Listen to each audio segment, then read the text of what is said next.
Calling All Platforms is a production of Supporter Sound Studios. To learn more about how you can support the podcast, go to www.patreon.com/callingallplatforms. Now, into the ticket office of Disneyland. Oh boy, let's do this. Don't think the CIA is going to be trying to hack your second-gen iPod. I didn't think so. There might have been a lot of illegal music on there. I wouldn't doubt it. But, I mean... Put it in somebody's pants and have them sit on it. Switch on and switch off. Oh, sorry. I'll go back to my hole. iTunes is a constant source of embarrassment. I'm just so used to barfing right now. I really don't see Apple ever doing that. I am the devil. I can't do it anymore without laughing. I was going to do the whole thing. Welcome, everybody, to the Calling All Platforms podcast. I am your host today, Caleb, and I'm here with Landon. Hello. And an empty chair. Yep. So we're back to this situation again. Yep. We had the 1 week where everybody was here. Yeah. Good for us. Yeah. So Wes is gone. Work conflicts, I believe, was the excuse this time. I don't even know if he gave us an excuse. Did he not? He might not have, honestly. He's just slacking. Yep. There's no Microsoft news. He doesn't care. Yeah, maybe. I don't know. But, it's true. I don't know. I didn't look. I didn't either. There is Nintendo news, and normally he does care about that. So yeah, I don't know. We'll have to ask him. But he's not here. So today we've got some Google news. We got some general tech news. We've got some gaming news and a little bit of Apple news. Actually, mostly Apple news. Mostly Apple news. So I think what we're going to do is we're going to start with Apple so that we can have a break from me talking at some point. Because, I think the listeners appreciate that. All right. So first, Apple. Apple updated a bunch of existing product lines this past week. Weirdly, just kind of out of the blue. So the MacBook Air was updated. That was the first one. True Tone display has been added to that sucker, which is the auto-adjusting color balance stuff that Apple devices do. And the starting price for the thing has been dropped by $100 for the starting configuration. Which is very key. Yes. To another thing we'll talk about. Yes. And the entry-level MacBook Pro has also been updated. So this is the one that had two Thunderbolt 3 ports on it and function keys instead of a touch bar. Except it now has a touch bar with Touch ID and a T2 chip to go along with it as a result.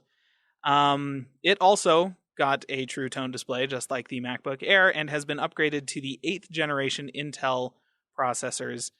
So you can start with that at a 1.4 gigahertz i5 that turbos up to 3.9, or get it with up to a 1.7 gigahertz i7 that turbos up to 4.5.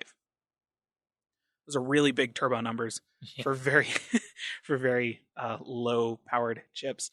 The starting price for that is still $1,300, but in terms of where that sits in comparison to the MacBook Air, suddenly it makes a whole lot more sense. The MacBook Air is the Ultrabook. It's the dual core, is fine for most things, but if you want to do anything serious, like any serious work with it, like any kind of audio editing or video editing or any, more heavy workloads, you're going to want the MacBook Pro. Even if it's just, lighter audio editing, you'll still want the quad-core processor in the MacBook Pro over the dual-core in the MacBook Air. And the fact that there's now a $200 price difference between the two for where they start, that is not bad. Right. Like suddenly the MacBook Air's position in the lineup makes a whole lot more sense. Yeah. Now, go along with that. Apple has discontinued the MacBook. So, that's what Landon meant when he said that the starting price for the MacBook Air changing was key to that piece of news, because it basically now starts where the MacBook started. It's $100 more, I guess, technically. Yeah. Well, if you're a student, you can get the MacBook Air for $1,000.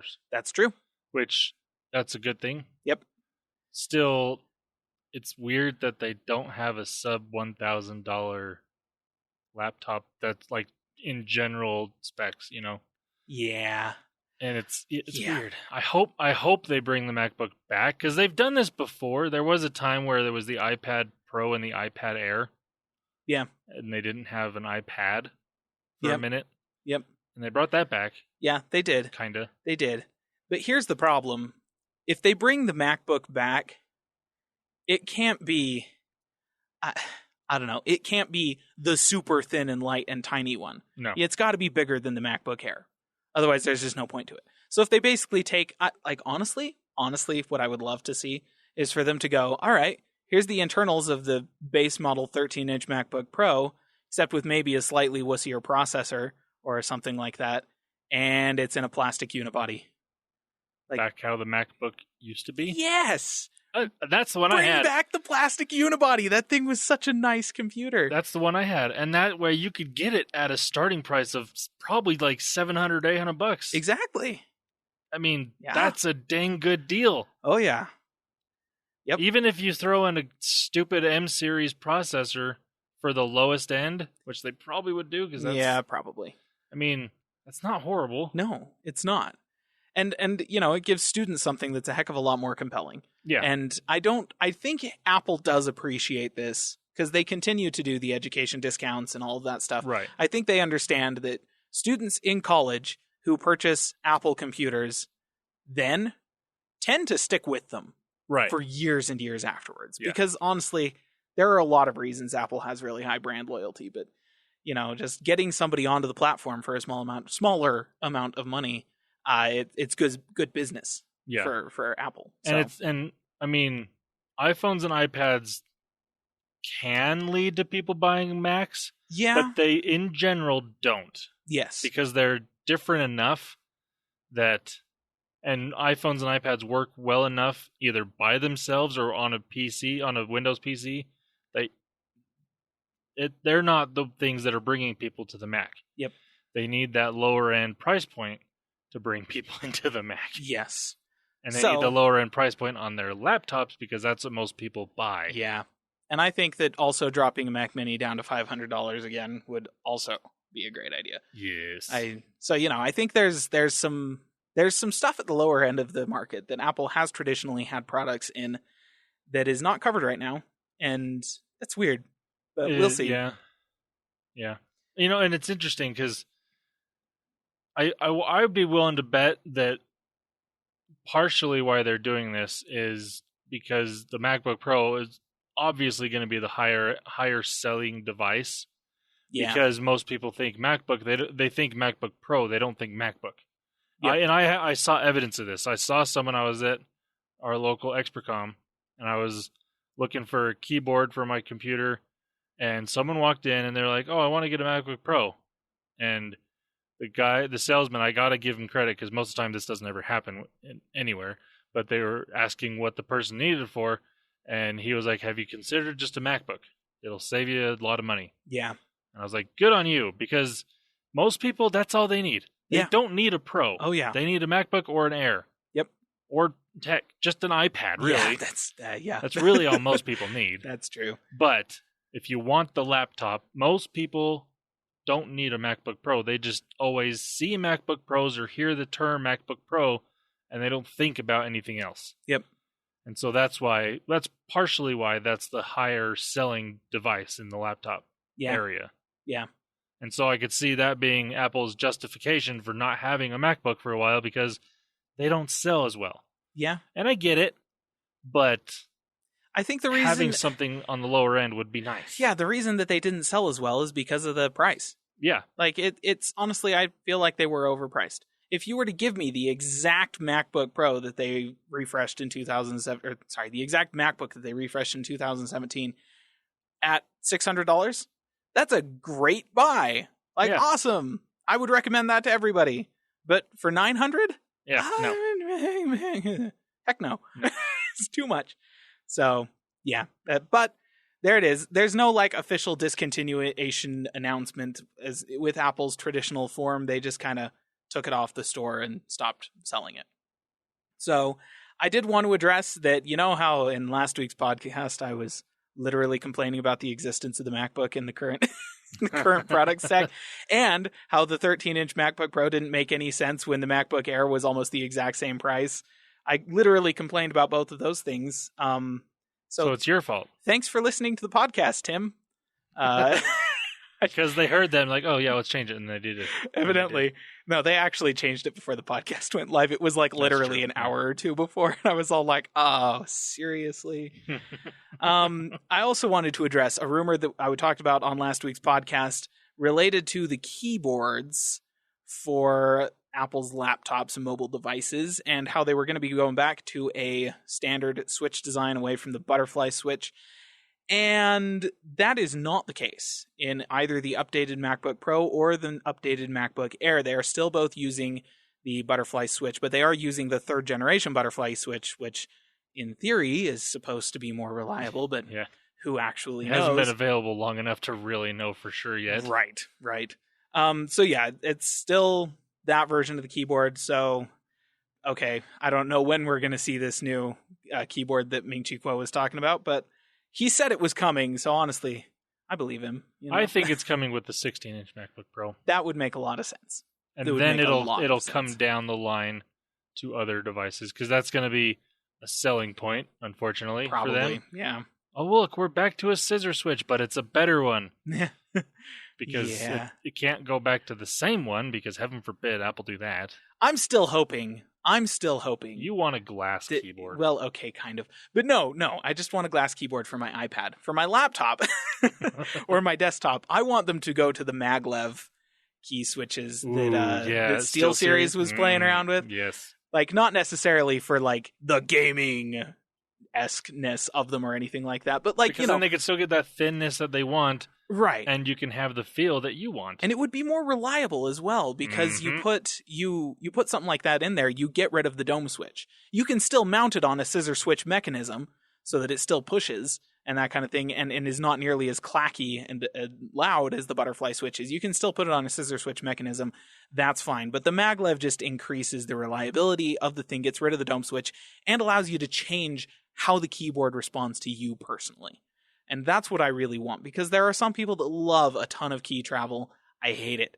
And so I would like to be able to just kind of turn up the sensitivity of the keys. That would be cool. Yeah. So it's kind of a pie in the sky dream at this point, but wouldn't that be nice? That would be awfully nice.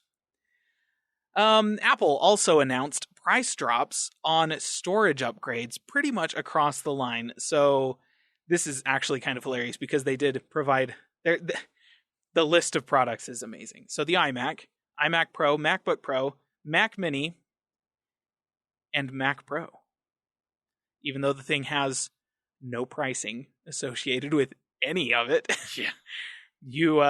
When you upgrade the internal storage of any of these devices, that is now going to cost less for those upgrades. I do want to point out they're still exorbitant. Oh yeah.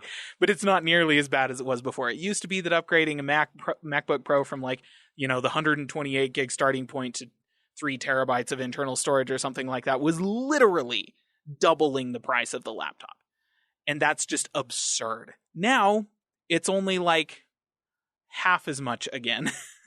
So they cut their prices for upgrades, storage upgrades in half, but they're still really high. I don't know, Apple. You got problems. But and that's one reason why I bought the 128 gig SSD in my Mac Mini. Same. Because I don't want to spend $200 just to double that.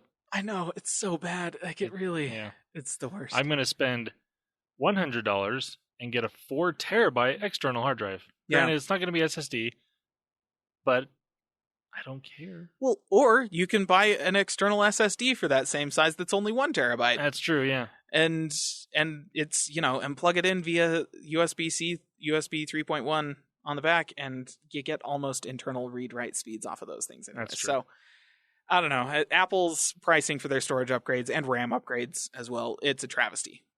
And, I defend Apple everywhere that people are wrong about their criticisms for Apple, and there are plenty of those places. People are constantly criticizing Apple for the wrong reason. This is the right reason to criticize Apple, and nobody's talking about it. I don't get it.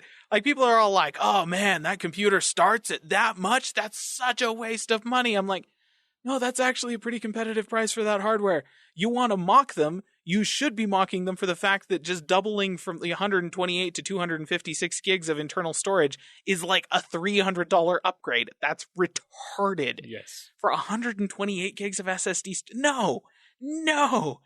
So like, yeah, like you want to criticize Apple's pricing, you have to criticize them for those upgrades specifically, because otherwise they're actually not bad. Processor upgrades are pretty reasonably priced. The actual overall computer prices without any RAM or SSD upgrades, pretty reasonable. But those RAM and SSD upgrades are insane. Yeah.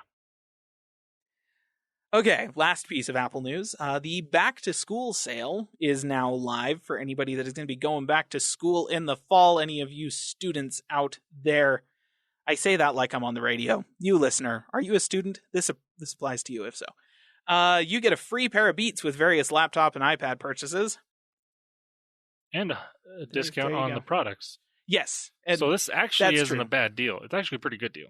Yes, the product discount is there all year round. If you sign into Apple's education store and you purchase via that store, you get a discount on laptops, iMacs, Mac Minis, whatever. But right now, through the end of September, I believe, you will also get a free pair of Beats with qualifying purchases. And, this is actually interesting, students who sign up now will get 6 months of trial Apple Music for free if you sign up between now and the end of September. Nice. So, even sweet. better deal. Yeah. I mean, this when I bought my first MacBook, I bought it during this time of year because that's generally, if you're a student, the best time to buy a new MacBook or iMac or something. And when I bought mine, it came with a free 32 gig iPod video. Yeah, you jerk. And I made that Caleb was what I saw very first. jealous. I'm sitting there with my like 1 gig first gen iPod Nano. Like, well, this is retarded. Yeah. I still have that. And then I pulled thing, the though. laptop out of my bag, and, yeah, you hated me even more. Gosh, it was so frustrating. Still, that 1 gig iPod Nano is still around, and it still works. Battery barely holds a charge, but it still plays music. Hey, and my works great. iPod is still sitting up in a dock that we use not regularly, but often enough. Really? Yeah. Wow. The screen, it had dropped at one point, and the screen kind of went to crap. It's still, you can still kind of see. It's just very, like the backlight still comes on. Right. But it's like very dim, like what is showing on the screen. Yeah. So, I mean, you can still, if you look close enough, you can see what you're doing. And it does still play music in it, like, obviously. But I haven't taken it off the dock, so I'm sure the battery is awful. Right, yes. But it does still work. And I haven't loaded new music onto it in 7 years. Yeah. But it does still work. I gotta say, the fact that it managed to survive a drop is pretty impressive. The hard drives in those things are kind of notoriously fragile. Yeah, and I didn't have a case on it. Like, I actually did buy one of those, like, rubber, like, full body cases when I first got it, and I had that for the longest time, and then the one time it does drop, I don't have Wasn't that on in there. that? Yep. Go figure. Yeah. Well, Casey washed his second gen iPod Nano, and those things were freaking bulletproof. It was a first gen. It wasn't a second gen. It was a first gen. But yeah, he sent that thing through the wash. He like asked me if I'd seen it because I was rooming with him at college at the time. And he's all like, dude, have you seen my iPod? And I'm like, no, I haven't. And then like a week and a half goes by and he puts on a pair of shorts and swears and then pulls it out of the pocket. And is like, this went through the wash. So he had washed it and dried it. And like he tried to turn it on. Obviously it didn't turn on, but he plugged it in, charged it up, and turned it on. All of his music was still there. Everything was working just fine. I was like, holy crap. That's impressive. That's a device right there. So, anyways, you student, if you're a student, then yes, take advantage. If you want to be an Apple customer, you're an existing Apple customer, now is a good time for students to be an Apple customer. Okay. Now, one piece of general tech news I just want to touch on real quick. We spent some time already this year we've spent a lot of time already this year talking about AMD and their new processors. Zen 2 has officially launched. The Ryzen 5 3600 and 3600X, the Ryzen 7 3700X, and the Ryzen 9 3900X are now available for purchase, which means they have also been in the hands of independent reviewers. And I would just like to do a quick little quiz. Landon, name a computing use case. Word document? Word documents. Sure. You'd probably be best served by getting a Ryzen processor. Name another one. Okay, let's go a little farther. 8K video editing. You're probably going to be best served by using a Ryzen processor. Okay, name another one. No, well, anything else is going to be in the middle of that. So the other place where people might care is playing video games, and honestly, you will be equally well served by buying a Ryzen processor as you will by buying an Intel processor for the games themselves. You want to do literally anything else, you'll be better served by buying a Ryzen processor. That is the world that we live in right now. If you are a mainstream consumer of computing power, and you are building a PC, or you're buying a new PC, and it doesn't have an AMD chip in it, you're wasting your money. It's like it legitimately, you're getting ripped off. Intel's prices are higher, and their performance is either equal to or less. Like it's the kind of thing. AMD has released a bunch of processors, but the 3700X is kind of the sweet spot for gamers. If you want to game stream and play games at the same time, traditionally what you would have gone for was a 9900K, because that gives you loads of streaming overhead and plays games the best possible. But Zen 2 actually plays games on a per-core basis about as well as Intel's chips do. And obviously, it multitasks just as well as Intel's chips do, has the same number of cores and threads. That processor, the 3700X, costs $400 less than the 9900K at MSRP. If you get the 9900K on sale, maybe it's more like $300, but still, that is literally a waste of $300 to go for the 9900K when you get exactly the same performance out of the AMD chip. So that's the world we live in now. The problem is, everyone sees Intel and they think, oh, that's the best I can get, so I'm going to buy that one. I know. I hate that. The average consumer. And it's like, no. It's not true anymore. Not. It used to be true. You weren't wrong. Like, as early as, like, 2 years ago, you weren't wrong.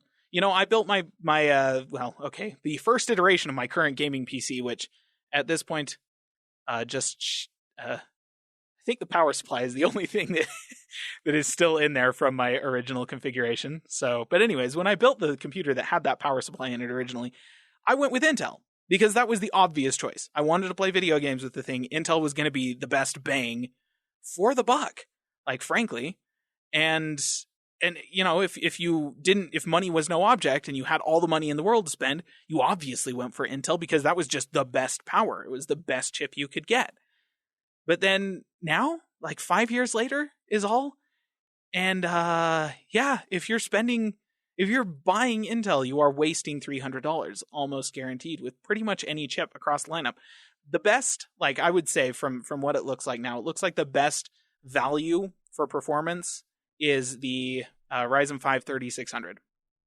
So that is a 6-core, 12-thread processor that performs core for core as well as any Intel chip, and then obviously has fewer threads and fewer threads than the 9900K, and fewer cores than the i7 9700K, but more threads than the 9700K because the 9700K isn't hyper-threaded.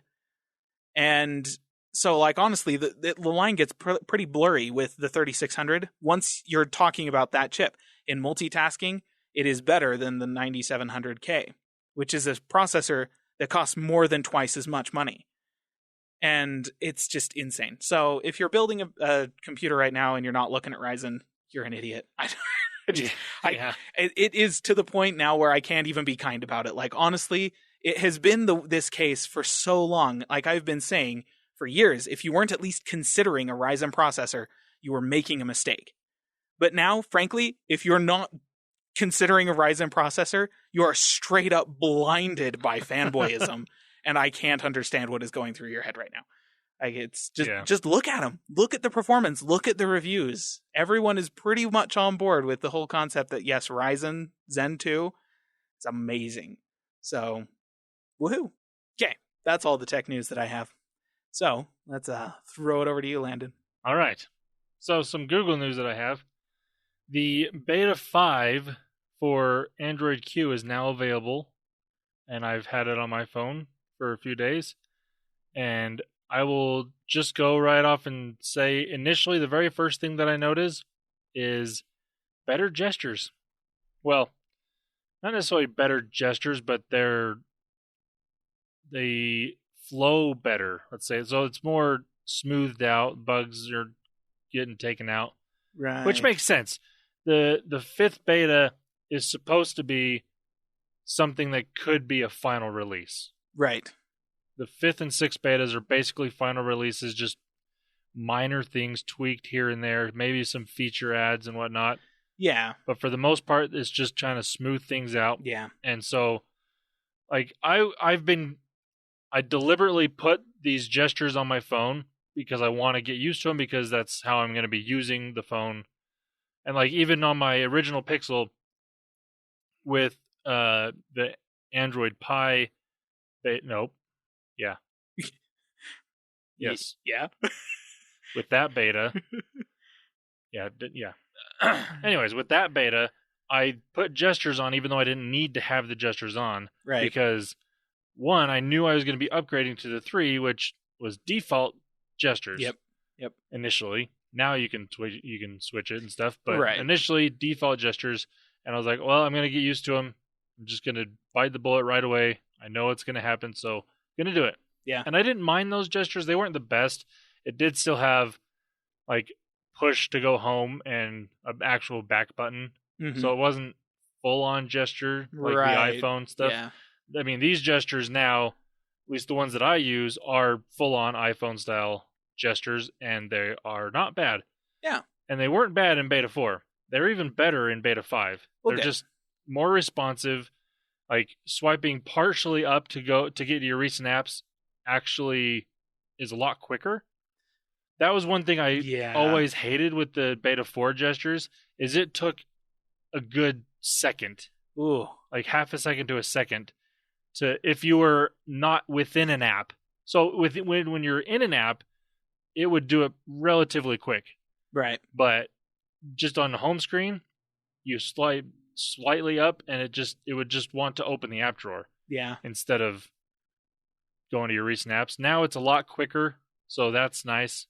And Yeah. even within apps, it's quicker too, so that's also noticeable. Well, that's good. I mean, the key to making gesture navigation like this actually work is making it responsive, making it feel natural. Without that, it just doesn't work. Exactly. The other thing with gestures that they added in this is within apps, now on the 2 bottom corners show these little white, kind of like a highlight in the corner, I guess you could call it. Yeah. It's like a little half circle, quarter circle thing at the bottom Okay. that you swipe up from either of the bottom corners, and it toggles Google Assistant. Oh, okay. Which is interesting to me. One, because I rarely use Google Assistant. And 2, on the Pixel phones, there's squeeze input to get Google Assistant, and that's actually how I do it most of the time. If I want to use Google Assistant, I'll just squeeze the bottom half of the phone, and it works. Yeah.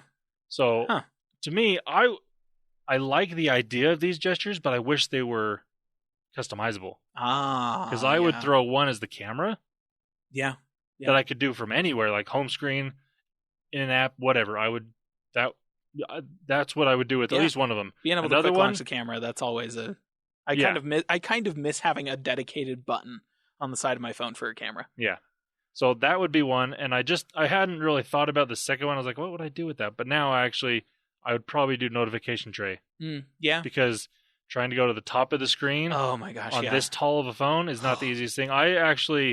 That's one thing, the fingerprint sensor on the back of the phone, if you swipe down on it, brings the notifications down. So I use that almost exclusively, unless I'm already using my other hand on the phone, like using 2 hands, then I'll go up and do it. But for the most part, I always just use the fingerprint sensor to do that. I just don't use notifications. Because like the top right-hand corner of the iPhone gets you the control panel, and that's hard enough to get in the first place. You have to go all the way to the other side of the screen to get to the notifications, and like that's just Yeah. I have heard that it's supposed, like right now on a home screen, swiping up from anywhere will bring up the note, like your recent apps or your app drawer. Right. Doesn't matter where on the home screen you're at. You don't have to go all the way to the bottom to do it, which you did in beta 4. Yeah. I had heard that this was going to be the case with the notification tray. You just swipe down anywhere and it would work, but I haven't gotten that to work on my phone. It's not a bad idea, though. I mean, if they do that, then I don't care about Right. customizing that for that purpose. I still want to be able to customize it for the camera. Yeah. Because That'd that be would nice. be nice. But as of now, we can't customize those corner features. I really hope that it comes. I know a lot of people are asking for it. I don't think it will. Maybe I'll throw it into the feedback I give for the beta. Like, yeah, hey, let me customize that. That's what that please." feedback is for. Yes. I mean, Samsung let us customize the Bixby button. Finally, I mean, it took them a while. Yeah, it had to get turned into a meme before they did that, though. So True, it took a year. Oh, And that could be the case with this. It'll take a year, or at least 6 months into the Pixel 4's lifespan before that happens. yeah, it could be. Ugh. Gosh. This isn't as bad as the Bixby button, though, so it No, may never I mean, change. Google Assistant is actually useful. So. Right. All right, and some other new features that are in Beta 5. The Force Dark. So dark mode obviously is there, but and in developer options there was a Force Dark to make all the apps do it if they didn't have that feature. Right. The toggle was there, it didn't work. Oh. It was kind of dumb. Yeah. But it does now Okay. in Beta 5. And I turned it on and I went to some apps. It looks good. It's actually really good and very intuitive on most apps. Some apps, like Facebook, did not look good in Facebook. Instagram, it was fantastic. I loved dark mode in Instagram. It was really cool. And those are the two main apps that I use on a regular basis that don't already have dark mode. Right. Yeah. Gmail doesn't have a dark mode. I went into there. It was still white. Oh. If I remember correctly, which was Lame. kind of weird. But that's another one. It's like, do I want dark mode on that? Because then you're reading white text. Yeah. Which isn't horrible. It's just different. I don't know. It is. It takes a while to get used to.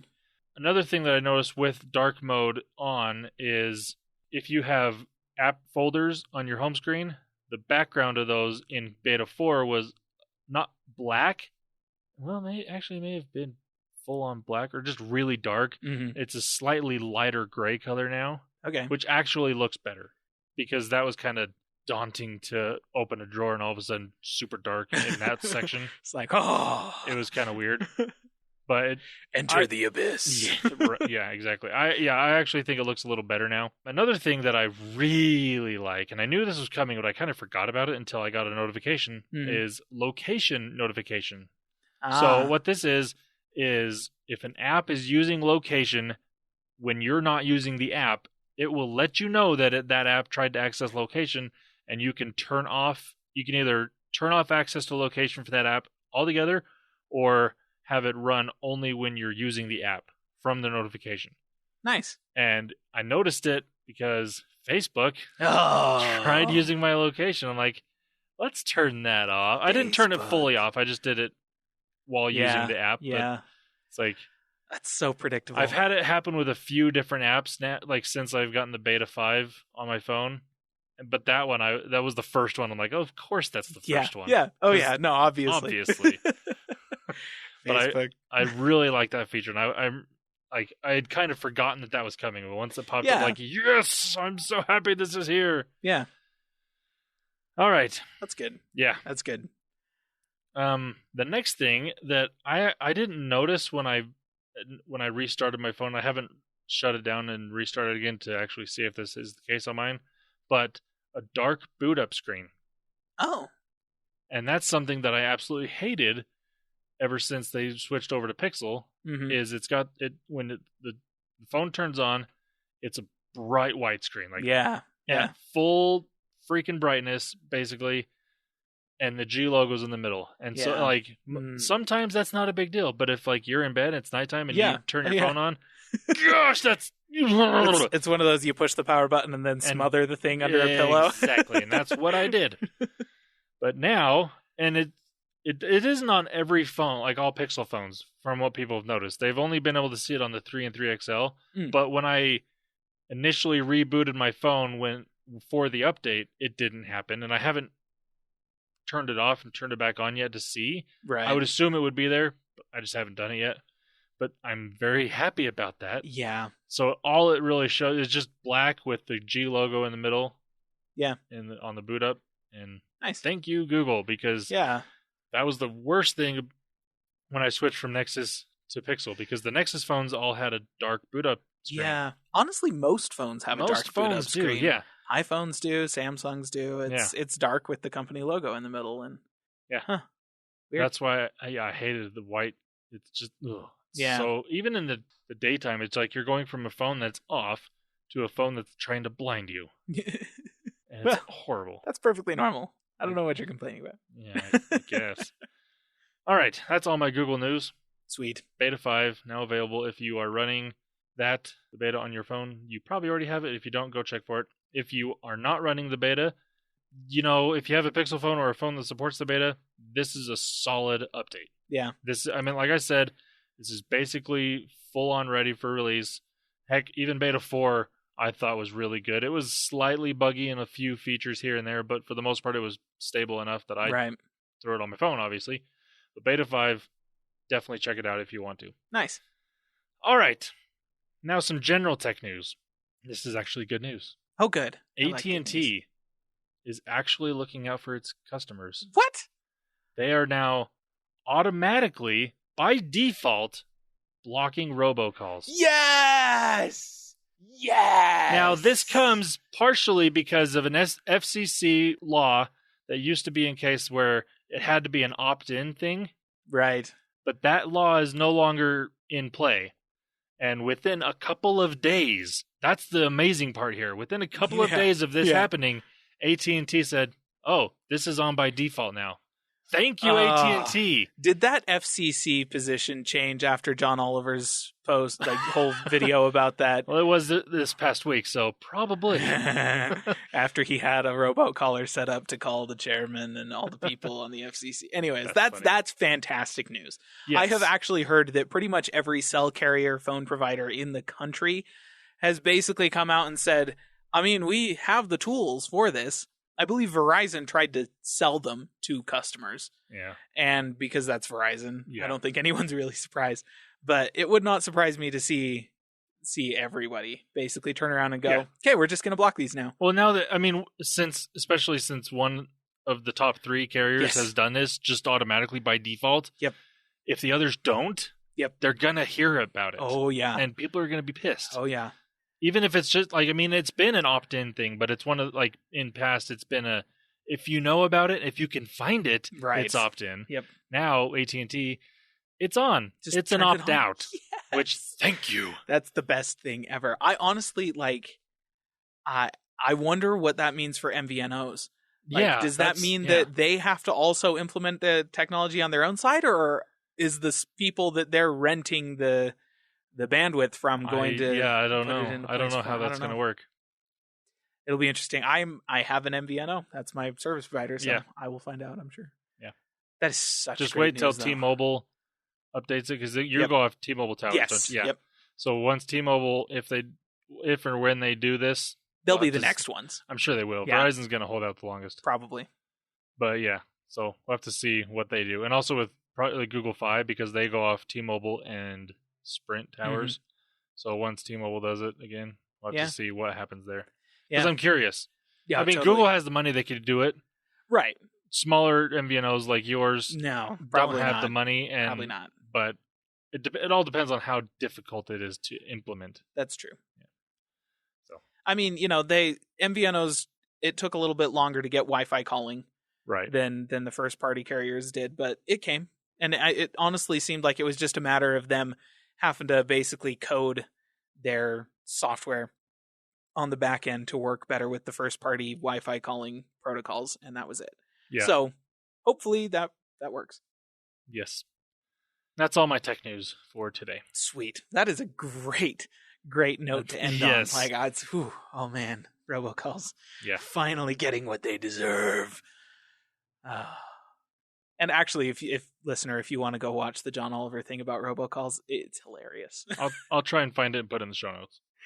Because I actually haven't watched it yet either. Yeah, it's funny. I mean, it's John Oliver. Last week tonight, those are always pretty silly and hilarious and stuff like that. But he makes some good solid points with good research, and then the way he follows up on those points is the way you can only do it if you are being hosted by HBO. Like, Yeah. like there are not that many people that are in a position to do that kind of thing with that much publicity, instantaneous publicity. John Oliver is in a very unique position, and he takes advantage of it, and it's hilarious. Okay, so let's move on to some gaming news. I believe you have some. I do. What? It's a good thing I do, because if I didn't, it would just be you talking. It would just be me. So I actually have some gaming news. I have a few little details that we didn't know about Stadia now. So Google has updated their FAQ page with some more questions that weren't there, because I'm sure people were asking about it. Oh yeah. And so now they're there. One of the questions was about controller support. They mentioned that you can have up to 4 controllers per account. Oh, wow. Okay. So multiplayer support. Yeah. In per account. So they'll be supporting couch co-op then, basically. I'm guessing so. Cool. Because I mean, there is multiplayer obviously support between accounts. Right. Yeah. But this is showing that potential. Yeah. If you're streaming a game that supports couch co-op, you'll be able to have up to 4 controllers connected to it, which, I mean, I honestly don't know of any couch co-op games that have ever had more than 4 controllers outside of Nintendo and their bizarreness that is Smash Ultimate. Yeah. Because you can have up to 8 there. They did that because the Switch, you can... That's true. Connect 8 switches together to do that. Yep. That's probably why they did it. And they're like, oh, look what we can do. Yeah. Well, and I mean, you can also do couch co-op with up to 8 devices. If you've got basically 4 sets of Joy-Cons all connected to the same Switch. You can... That's insane. I don't know why you would want to do that, but... Yeah. Yeah, 4. 4 is a good number. 4 is most games. So. Yeah. So also with controllers, you can use the Stadia controller via USB. Okay. Or Bluetooth if you are outside. So initially, I mean, you set it up via Bluetooth initially until you connect it to Wi-Fi. But if you are outside of your home Wi-Fi or something like that, you can plug it in to the device, like a computer or your phone. Yeah. Via the USB 3 cable that is on the controller, or set it or connect it via Bluetooth. If you're going to do it off Wi-Fi, I would say just plug it in. Yeah. Because that's going to be the lowest latency possible. And that's the thing they mentioned. If you're using it this way, it is going to respond similar to how any other USB or Bluetooth controller works. It's not going to be nearly as good of an experience as if it's actually connected to the account. Well, I mean, if it's connected via USB, the amount of latency that's introduced by that protocol is negligible. True. I mean, sure that's still going to be the best option. Bluetooth, you'll notice that probably. Yeah. Another thing that was mentioned was game saves. If you say you don't want to, if you get off of Stadia for a month or 2, and then you get back on, game saves and achievements and all that stay with your account. Okay. So you get back on, you're good to go. Okay. That actually makes sense when you consider that in a lot of ways, like the base model for Stadia is like Steam. Right. It's basically free and you pay for the game. Right. And so, like if you're on Stadia Pro and you're playing all these games that are included with Stadia Pro, but then you cancel Stadia Pro, your Stadia account still exists. Right. Just like your Steam library is still there. So yeah, basically that's what it really is. I mean, Stadia Pro games that are exclusive to that, your stuff stays if you want to get back into it. Yeah, like the saved games, it's basically like uninstalling the games. The games are gone, but the saved game states are still saved in, like with Steam, for instance, they're still saved in your Steam account, and they'll be there the next time you install the game. So that's good. Yeah. Also along those lines, once a game has been purchased, even if the game is no longer available to purchase via Stadia, you get to keep it and keep playing. Good. Which, again, that's something that is the same anywhere else. Yeah. As far as I know. It's actually kind of interesting how that works, like on Steam, for instance. If you buy a game on Steam, you download it, you play it, whatever, and the game goes away. There are instances where, like the game, they stop selling the game on Steam, but anybody who previously bought the game can still go onto Steam and download it. But sometimes due to copyright stuff, the game is no longer downloadable from Steam. If you have it downloaded, you can still play it. Everything's fine. but if you try to download it again, you can't.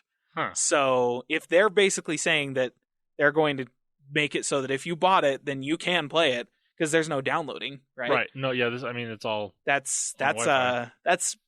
I mean, it's not like a marked improvement. That does not happen very often with all that many games on Steam, for instance, but it does happen occasionally. So it'd be nice to be reassured that that's not going to happen. Yeah, and I think that type of scenario is going to happen more with older games, I would assume. And right now, Stadia is more on the newer side of games. Well, it can happen with games that have really weird copyright stuff associated with them. Those are like, I'm trying to remember, Deadpool. There was a Deadpool game that basically had that treatment where it was pulled from the store. You could not download the thing, even if you had purchased it before. But if you have it downloaded, you can play it.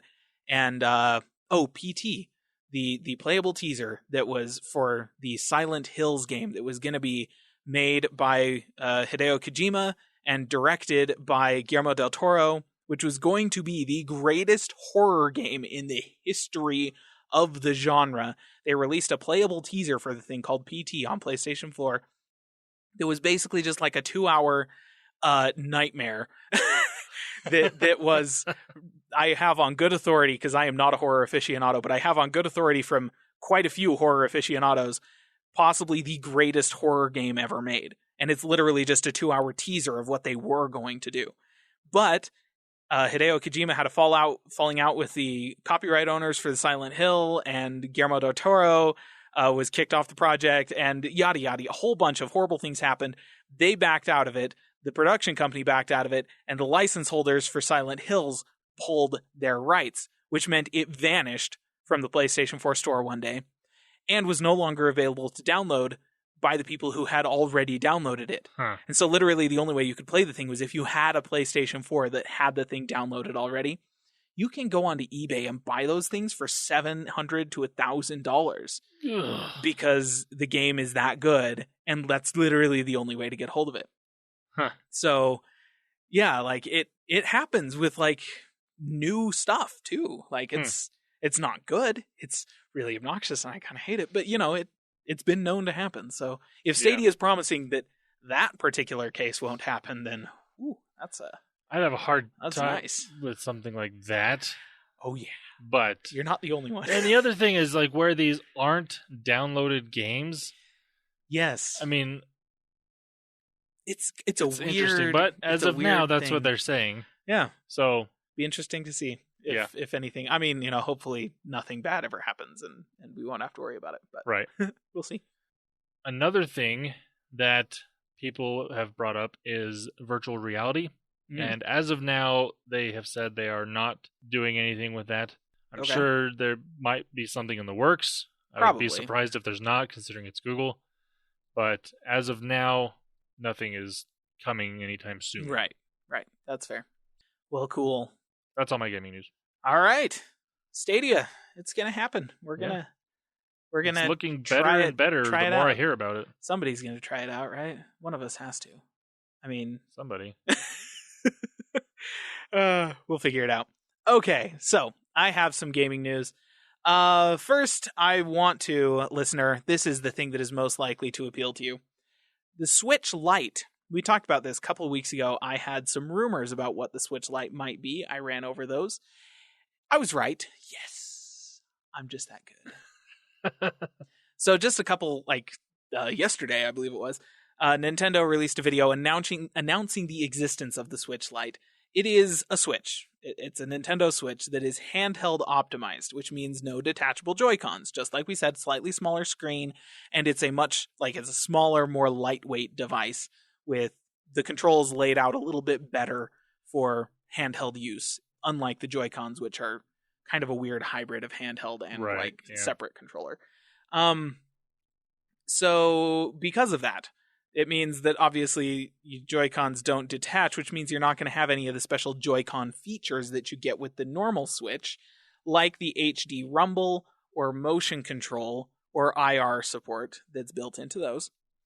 It also will not connect to a TV, which means that, obviously it won't support the dock because it's a different physical size than the original Switch, but it does not have any display outputs of any kind. But it does play all of the Switch games that support handheld mode. So this isn't the kind of thing where like you buy a Nintendo DS and then you have to buy a whole new library of games for it. This will work with all of your Switch games. All of the Switch games. And there are so many Switch games. Like that is a very well supported platform at this point.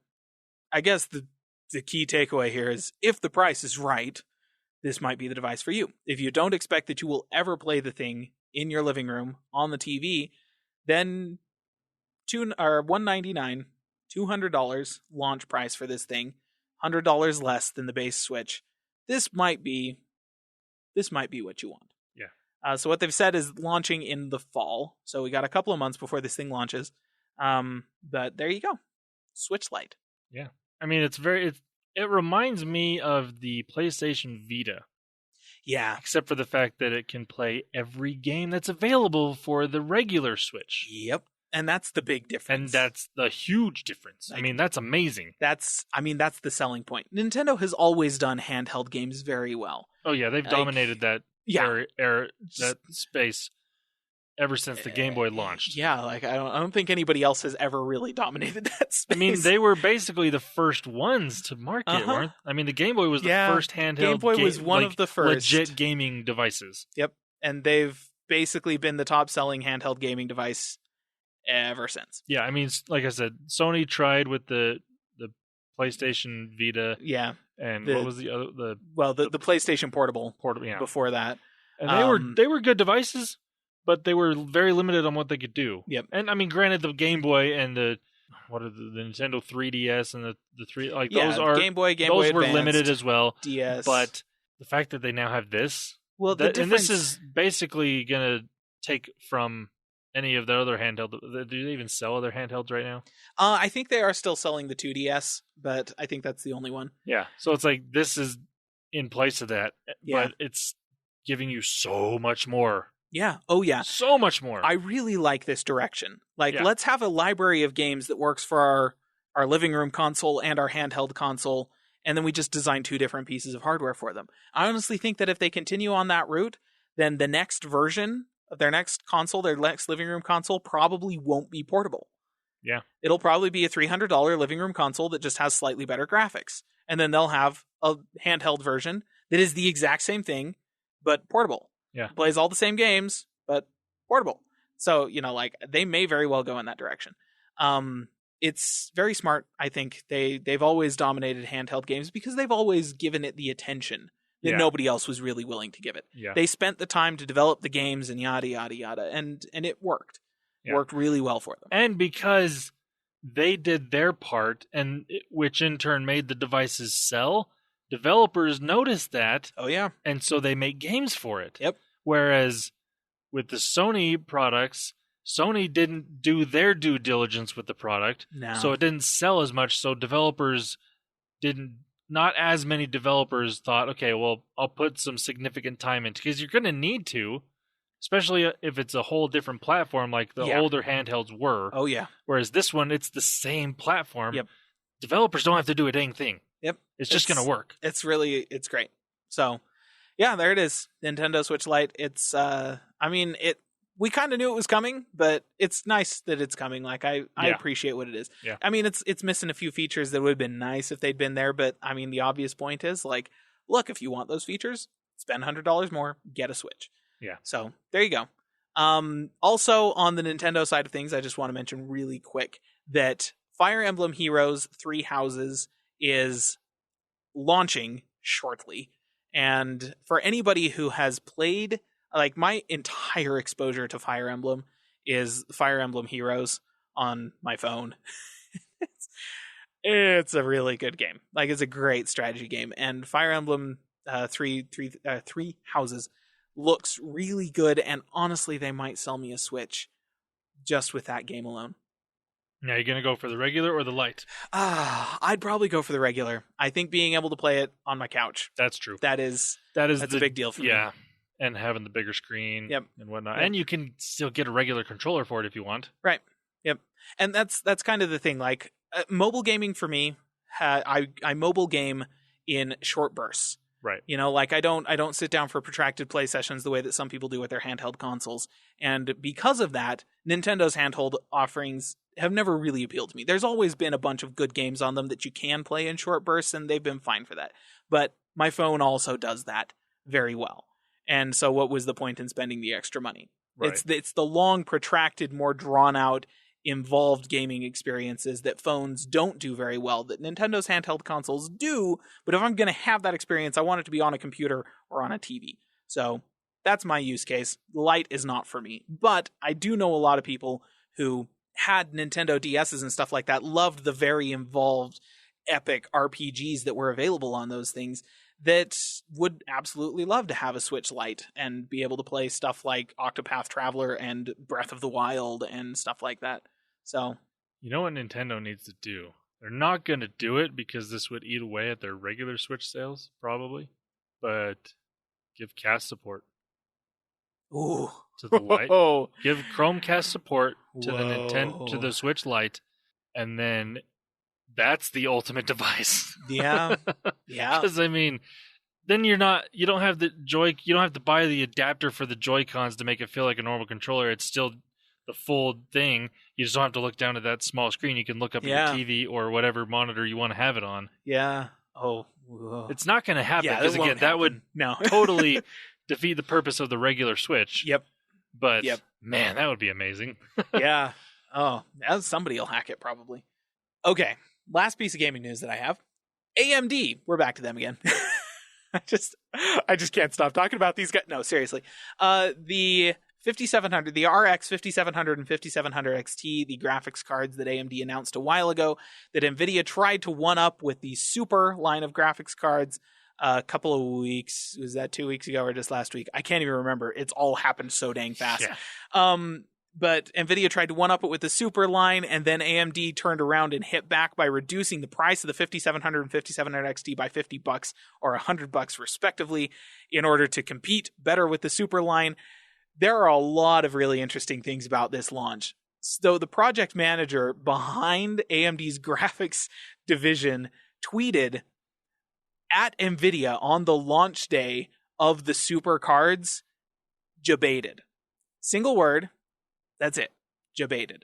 Anybody who plays a whole lot of online video games, yeah, I mean, okay, listener, you've probably heard the term baited before. If somebody has been baited, you have laid out bait, they have taken it, they were baited.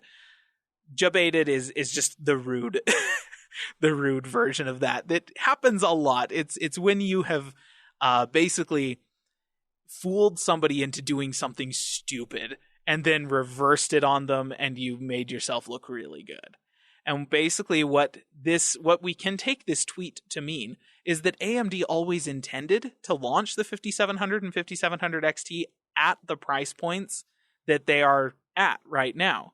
They announced them at a higher price point to get NVIDIA to release their super cards with a higher price point so that they could look like the heroes when they drop the prices on their cards. That's amazing. If that turns out to be true, that's amazing. Even if it was a completely reactionary move, this guy tweeting Jabated was a really good move because it made them look like heroes. Yes. AMD played that very, very well. So 5700, 5700 XT, they have launched, and that means that they have been in independent reviewers' hands, which means that we actually have some benchmarks. I have been watching those benchmarks, and basically they perform as advertised. But basically what AMD told us to expect, that's what we got, which is nice, really refreshing. So the XT is about 15% faster than the 2060, the RTX 2060 Super, and they both cost about $400. So the XT also has about the same average performance as an RTX 2070 Super, which is about $500. So it's $100 less than the card it performs about the same as in terms of raw FPS. The 5700 costs $50 less than the 2060 Super, and the average performance of the two cards is about the same. So it's about 15% faster than the 2060 as advertised and costs the same $350 as the 2060. So for raw frame rate, pure performance, the 5700 and the 5700 XT are the better buy than the equivalent NVIDIA cards. Than the cards that cost the same as them. They cost less money or they perform better than the cards that cost the same as them, about 15%, or they cost 15% less money than the cards that perform the same as they do. So good deal all around. Yeah. If you don't need the features that are exclusive to the RTX cards. The ray tracing cores are obviously not going to be existent on AMD's offering.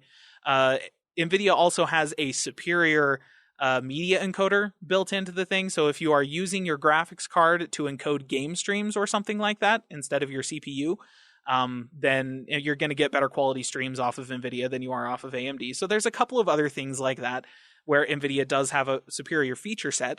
But if all you're looking for is raw FPS, which in my particular case, that is literally all I'm looking for. I bought a 6-core CPU so that I could do higher quality game encoding on the CPU instead of having to use the graphics card.